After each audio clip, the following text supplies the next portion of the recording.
نحمده ونصلي على رسوله الكريم اما بعد فاعوذ باللہ من الشیطان الرجیم بسم اللہ الرحمن الرحیم۔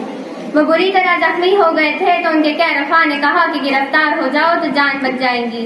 تب اس مرد مجاہد نے کہا کہ گیدڑ کی 100 سالہ زندگی سے شیر کی ایک دن کی زندگی بہتر ہے۔ جی ہاں صدر محترم اور معزز سامعین، السلام علیکم ورحمۃ اللہ وبرکاتہ۔ یہ وہ سنہرے الفاظ ہے جسے شیر میسور ٹیپو سلطان نے شہید ہونے سے پہلے کہے تھے۔ ٹیپو سلطان تاریخ اسلام کا وہ لازوال کردار ہے جس پر عالم اسلام ہمیشہ فخر کرتا رہے گا۔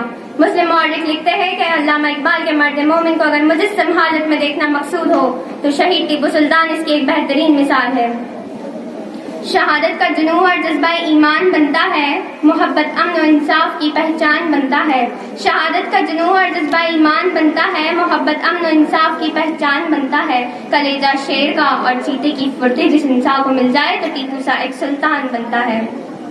جناب صدر، شہید ٹیپو سلطان نہ صرف ایک مرد مجاہد تھے بلکہ حقیقی معنی میں وہ ایک ایسا مرد مومن تھا جو عالم بھی تھا اور عابد بھی، ایک جری سپاہی اور ایک بہترین سپہ سالار بھی تھا۔ وہ ایک بہترین حاکم و منظم بھی تھے اور ایک تجربہ کار سیاستداں بھی تھے۔ معزز سامعین، ٹیپو سلطان وطن کی سلامتی اور آزادی کی برقراری کے لیے ساری عمر انگریزوں سے لڑتے رہے۔ بقول ظفر علی خان کیا خوب لکھا ہے، ہر کوئی شیر جیسا جگر نہیں رکھتا، جو خود تلوار ہے وہ خنجر نہیں رکھتا۔ ہر کوئی شیر جیسا جگر نہیں رکھتا، جو خود تلوار ہے وہ خنجر نہیں رکھتا۔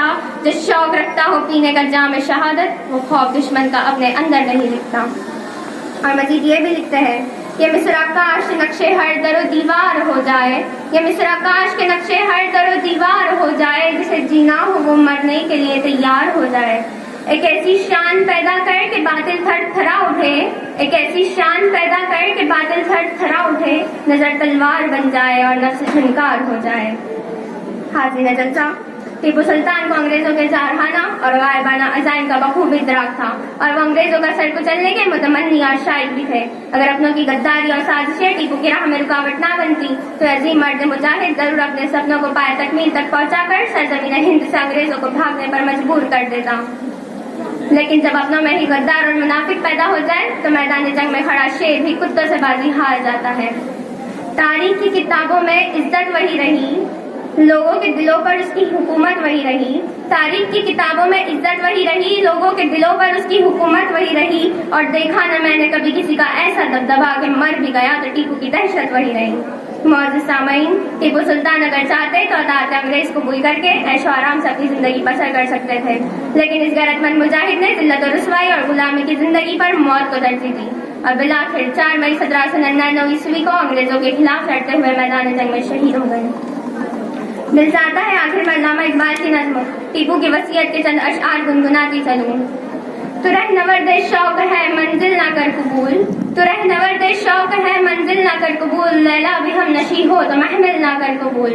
اے جوئے آپ بڑھ کے ہو دریائے تند و تیز، ساحل تجھے عطا ہو تو ساحل نہ کر قبول۔ آپ تمام سماعت کا شکریہ۔